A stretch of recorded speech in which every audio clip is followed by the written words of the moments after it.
आज जिस विषय का हम अध्ययन करेंगे वह पिछले व्याख्यान का ही विस्तार है, जिसमें हम संघ की भारतीय संघ की व्यवस्थापिका यानी संसद की शक्तियों की सीमाओं का अध्ययन कर रहे थे। और मैंने आपको इस व्याख्यान में ये समझाया था कि भारतीय संघ की जो संसद है वह किस रूप में संप्रभु नहीं है और किस तरह एक लिखित संविधान उस पर कई सीमाएं अधिरोपित करता है।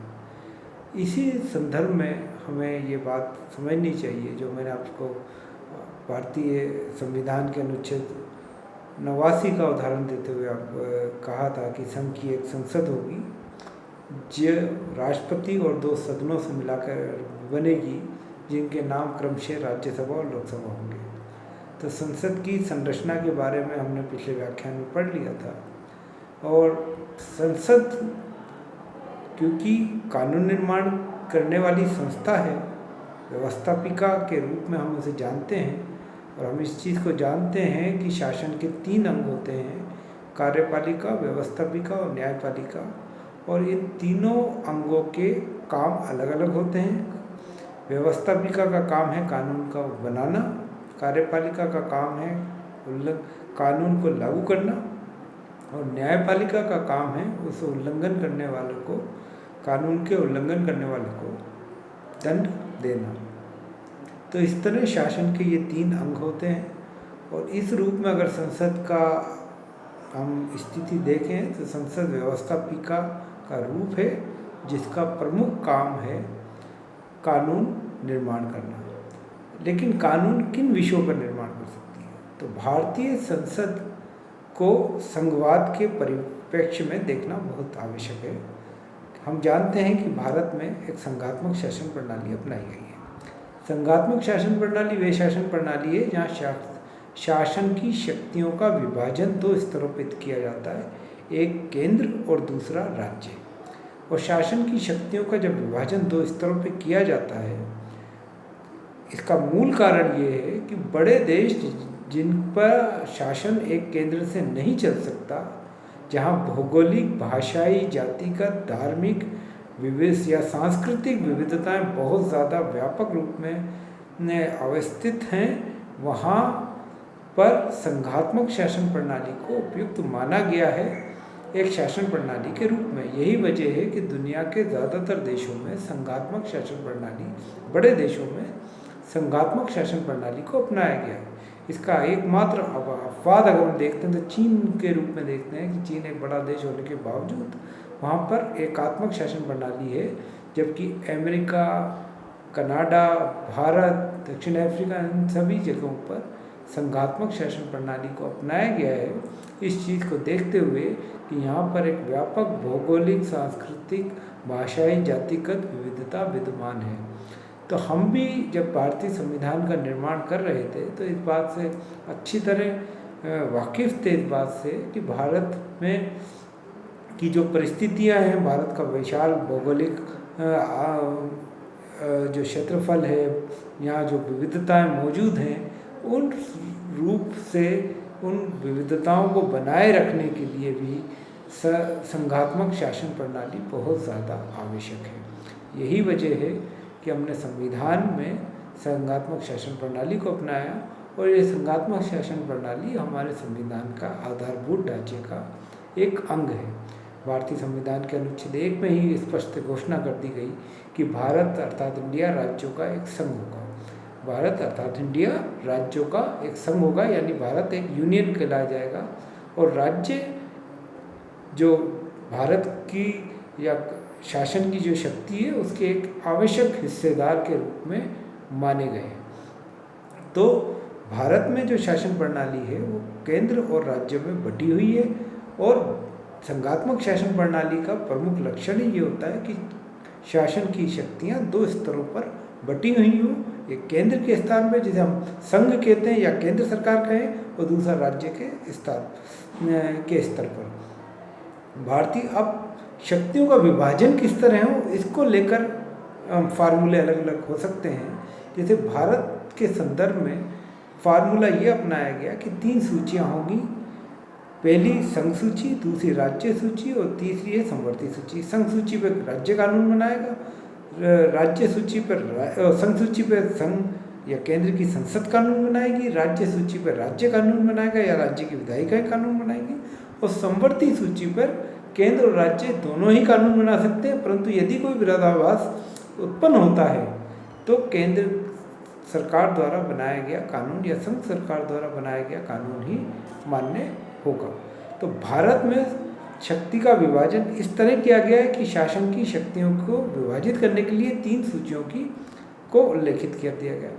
अमेरिका में जो विभाजन है वो हम दूसरे रूप में देखते हैं। वहाँ सिर्फ एक ही सूची है, केंद्र सूची, और बाकी जो भी अधिकार हैं वो राज्यों के पास हैं।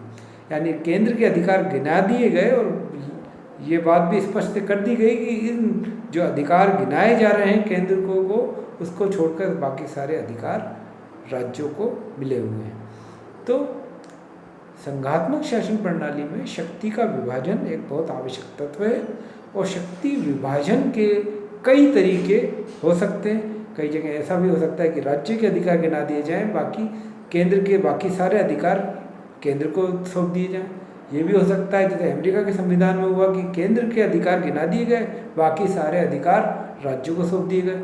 या भारत के संदर्भ में 3 सूचियाँ बनाई जा सकती थी कि संघ राज्य जिन विषयों पर कानून, संघ जिन विषयों पर कानून बनाएगा उसे संघ सूची कहेंगे, राज्य जिन विषयों पर कानून बनाएगा उन्हें राज्य सूची कहेंगे, और दोनों जिस विषय पर कानून बना सकते हैं उसे संवर्ती सूची कहेंगे। लेकिन अगर कोई विरोधाभास उत्पन्न होता है तो केंद्र द्वारा बनाया गया कानून ही प्रभावी होगा।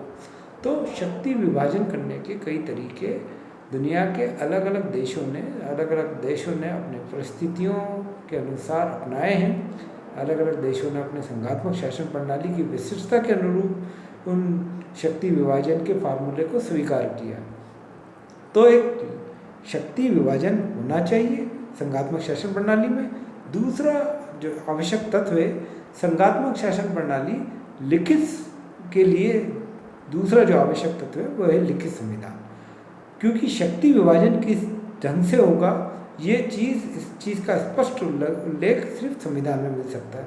तो लिखित संविधान के बिना ये चीज़ असंभव है कि केंद्र और राज्य के आपसी अधिकारों को हम जान पाएँ। यही वजह है संघात्मक शासन प्रणालियाँ में एक लिखित संविधान देखने को मिलता है, ताकि हम केंद्र और राज्य के स्पष्ट क्षेत्राधिकार को समझ सकें वे या विभाजित कर सकें। और अगर मान लीजिए कोई टकराव हो जाए केंद्र और राज्य में, तो इसके संघात्मक शासन प्रणाली का तीसरा गुण सामने आता है कि वहाँ पर एक स्वतंत्र न्यायपालिका होनी चाहिए, जिसका काम केंद्र और राज्य के मध्य झगड़ों को खत्म, जो विवाद हैं उनका निपटारा करना हो। तो संघात्मक शासन प्रणाली के साथ एक लिखित संविधान और एक स्वतंत्र न्यायपालिका बहुत ज़्यादा आवश्यक है, वरना संघात्मक शासन प्रणाली उस रूप में सिर्फ शक्ति विभाजन कर देने से ही कार्य रूप में नहीं आ सकती, जब तक एक लिखित संविधान ना हो जो एक स्पष्ट विभाजन करे शक्तियों का।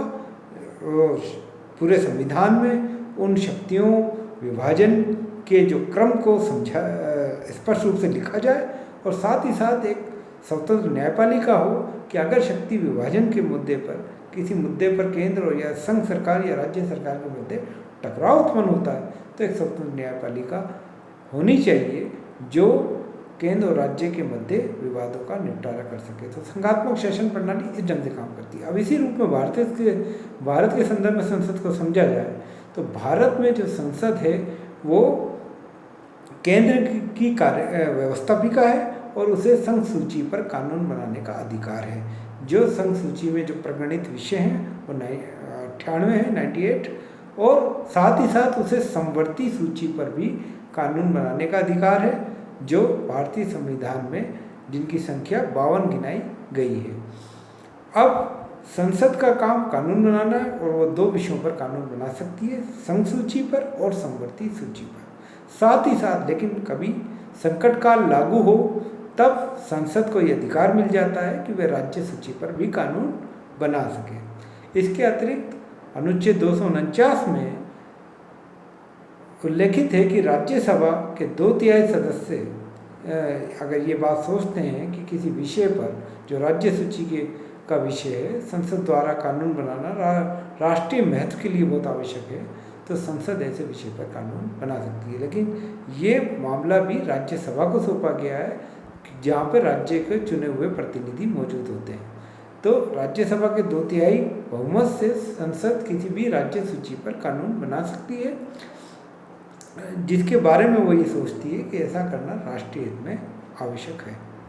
इसके अतिरिक्त अनुच्छेद 252 में ये बात भी है कि 2 या अधिक राज्यों के विधानमंडल ये प्रस्ताव पारित करके ये बात कहें कि किसी विषय पर संसद कानून बनाए जो अन्यथा संसद का अधिकार नहीं है, तो संसद उन विषयों पर कानून बना सकती है। यानी राज्यों की मांग पर या राज्यों की द्वारा अपेक्षा करने पर संसद को ये अधिकार, लेकिन ये राज्य 2 या अधिक होने चाहिए और ये विधानमंडल द्वारा प्रस्ताव से पारित होने चाहिए, तब जाकर संसद को ये उन राज्यों की मांग के अनुसार उस विषय पर कानून बनाने का अधिकार मिल जाता है।